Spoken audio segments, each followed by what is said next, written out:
Next CM ఎవరైతే బాగుంటుంది మన ఏపీకి? చంద్రబాబు. ఎందుకని? రేట్ల విషయంలో అయితే ఆయనే బెస్ట్. జగన్ పరిపాలన ఉంది కదా 5 సంవత్సరాలు. ఏం చేస్తారు, అప్పులు చేసి చేస్తున్నారు అంతే. ఈ మనిషికి వచ్చి మీ మీద కూడా పడింది, మా మీద పడింది, ఆయన మీద కూడా పడింది, ఆఖరికి ఈడి మీద కూడా పడింది. చంద్రబాబు గారు వస్తే ఎలా ఉండబోతుంది మన దగ్గర? బాగుంటుంది. కొంతమంది జనాలకి అయితే పథకాలు నచ్చట్లేదు సార్. పథకాలు అనేది ఆడిచ్చే పథకాలు ఏంటి అయిపోద్ది. పథకాలు ఇచ్చి మనల్ని ఏం చేస్తున్నారు, మోసం చేస్తున్నారు. అయితే ఈ పథకాలు కూడా తీసుకున్న వాళ్ళలో 50% ప్లస్ ఉంది, 50% మైనస్,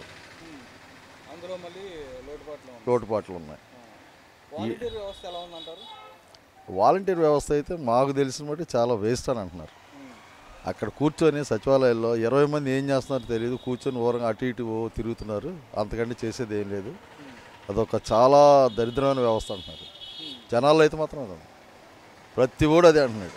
వాలంటీర్లో మాత్రం ఎందుకు పెట్టారు, వేస్ట్ కానీ. ఇక్కడ ప్రతాపరావు గారు మళ్ళీ గెలిస్తే మూడోసారి హ్యాట్రిక్ అవుతుందని చెప్పని అంటున్నారు. ఇక్కడేమో పార్థసారథి గారు ఏమో నాన్ లోకల్ అని చెప్పని అంటున్నారు. మరి ఏ విధంగా చూసుకున్నారు?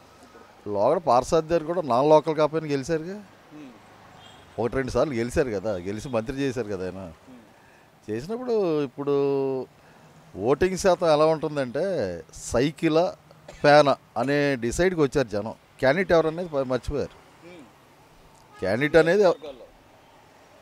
క్యాండిడేట్ని పక్కన పెట్టేశారు. మొన్నటిదాకా ఏంటంటే యాంటీ నడిచింది, ఇప్పుడు అది కూడా మానేసి డిసైడ్ అయిపోయారు, సింబల్గా డిసైడ్ అయిపోయారు జనం.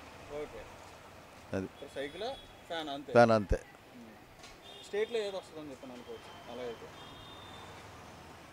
దరిదాపులుగా 80-90% కూటమి వస్తుంది. మామూలుగా అంటే ఇదివరకు ఒక 500-600 సంపాదింస్తే 100-150 వెనక దాసేవాళ్ళం.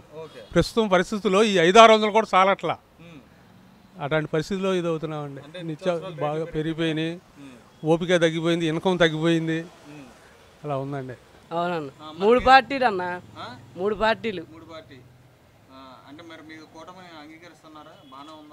పర్లేదు, 3 వచ్చినా సరే ఇబ్బంది ఏమి ఉండదు. మ్యాక్సిమం టీడీపీ వచ్చేలానే ఉంది. State TDP. ఈ పథకాలు ఇచ్చారు అంటున్నారు కానీ మరి సగం మందికి వచ్చాయి, ఇతనికి కొన్నాళ్ళే వచ్చాయి. 5 సంవత్సరాలు 2 సార్లు వచ్చాయి అంట, మిగతా 3 సార్లు పోయినాయి. ఆయన గోల నాకు రాలేదని. ఆ కుర్రోడు అమ్మబడి పడలేదు అంటాడు. అలాగే ఒకటి వచ్చి కొంతమందికి వస్తుంది, కొంతమందికి రావట్లా. దాంట్లో చాలా వరకు పోయినాయి. అలాగే ఒక్కొక్కరికి ఒక్కొక్కటి జరుగుతూ ఉంటుంది. అంటే కొంతమంది సోమరిపోతులు అయిపోతారుగా, పని చేసుకునేవాడికి డబ్బులు పడుతూ ఉంటాడు, చేయడుగా పని. వాడు కష్టం మీద వాడు బతకాలి కానీ ఫ్రీగా వచ్చేదే ఉంటుంది చెప్పు. ఏదైనా అంతే. ఒక పార్టీ వచ్చిందంటే ఒక ఉపయోగం ఉండాలి దేనికైనా, రాష్ట్రానికైనా దేనికైనా, అంతే తప్ప ఏముండదు. ఈసారి వస్తారన్న, ఈసారి పెట్టాపురం పక్క చూసే పని లేదు. లేదన్న, ఈసారి రాసి పెట్టుకోవడమే, పక్క జనసేన పడిపోద్దారు.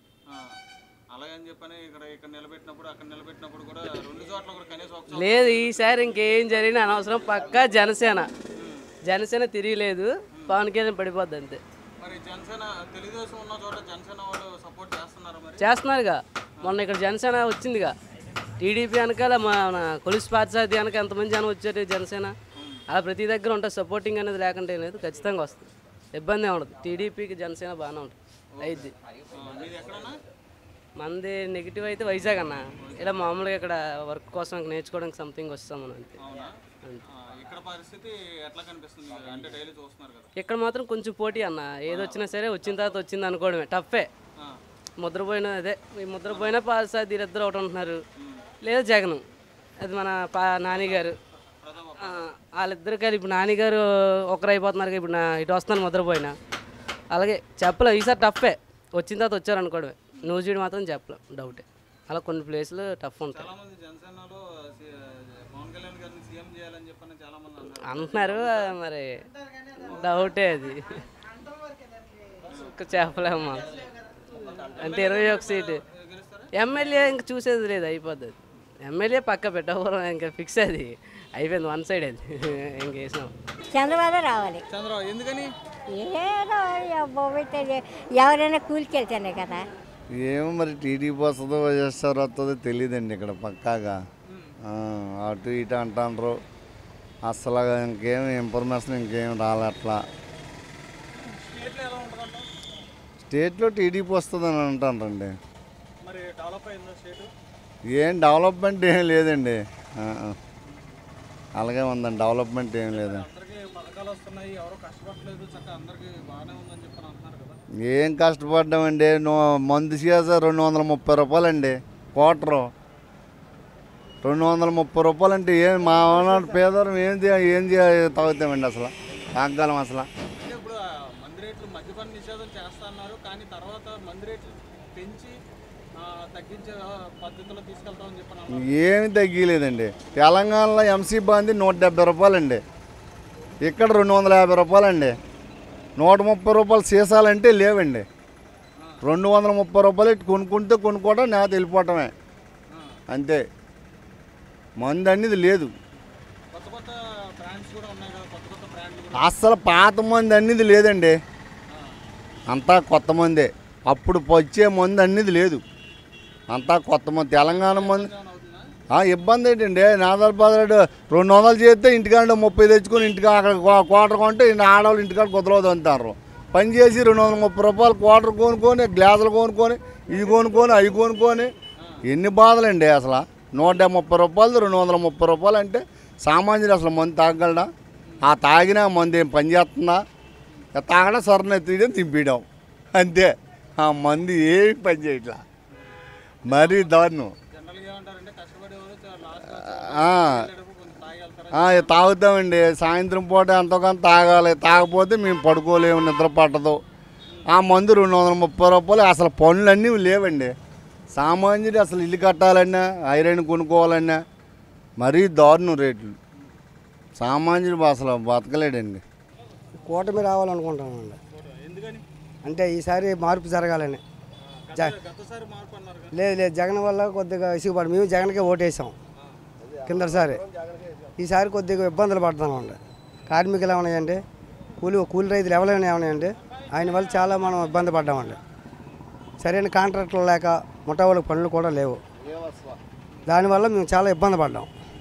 500 రూపాయలు పనిచేయడం చాలా కష్టం అయిపోతుంది. ఈ 500 ఇటుకెళ్ళి ఇక్కడ బాన్ షాపుకి వచ్చేటి ఇక్కడ 300 చెప్తాడు క్వార్టర్.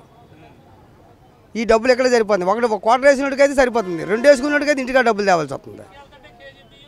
ఇది పరిస్థితి అండి. పోనీ ఇప్పుడు పోనీ తాగైనా సరే ఎక్కడైనా సరే ఏ రోడ్డు మీద ఇక్కడికి తాగమనుకోండి కక్కుర్తి పడి ఈ పోలీసులు ఎత్తుకెళ్ళిపోతారు. ఇటువంటి పరిస్థితి ఉండేది కాదు అప్పుడు. షాపు ఉండంటే ఆ షాపు కూడా ఉంటే తాగేవారు, చక్కగా ఆగి ఇంటికి వెళ్ళేవారు.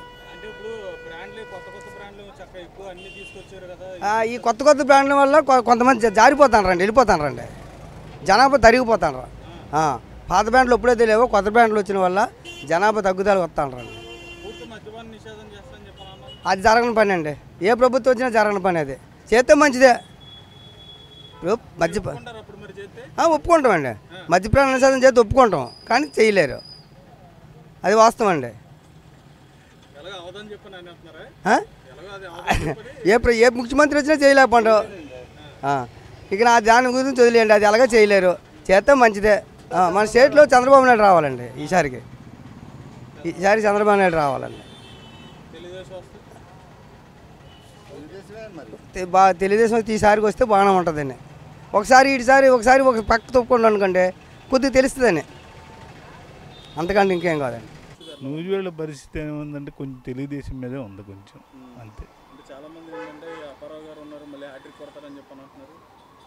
చూశారు, 2-3 సార్లు చూశారు కదా, మళ్ళీ రావాలని అంత ఇదేముంది.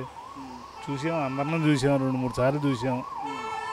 ఆయన చేశారు కానీ మాకు కొంచెం అట్లాగే పోద్ది అనుకుంటున్నాం, అంతే.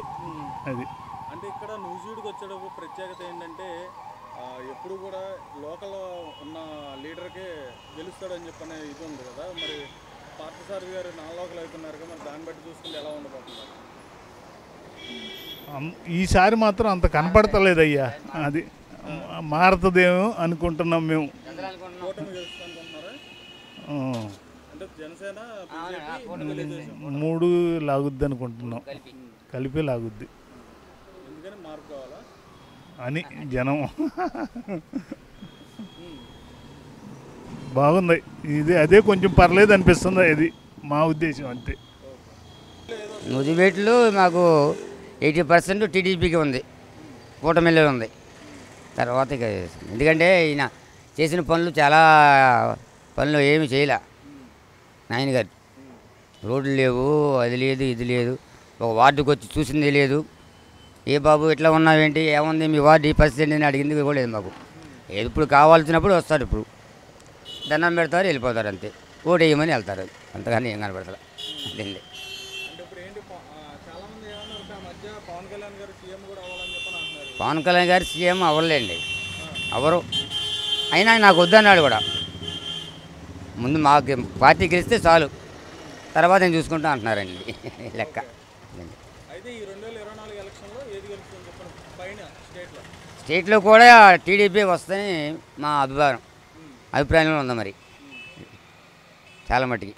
అంటే ఇప్పుడు జగన్ గారు చాలా పథకాలు ఇచ్చారు కదా, మరి ఎన్ని పథకాలు ఎవరు సొమ్మిచ్చాడండి పథకాలు చెప్పండి. 180 కోట్లు ఎంతో అప్పు చేశాడంట. మరి అవన్నీ మరి ఎవరు తీరుస్తారండి? అవన్నీ ఎవరు తీస్తారు? ఎక్కడ తెచ్చి అప్పు తెచ్చి ఎవరు మన్నారు? అడిగారా? ఇల్లు ప్రజలు అడిగారా? అడగలేదుగా.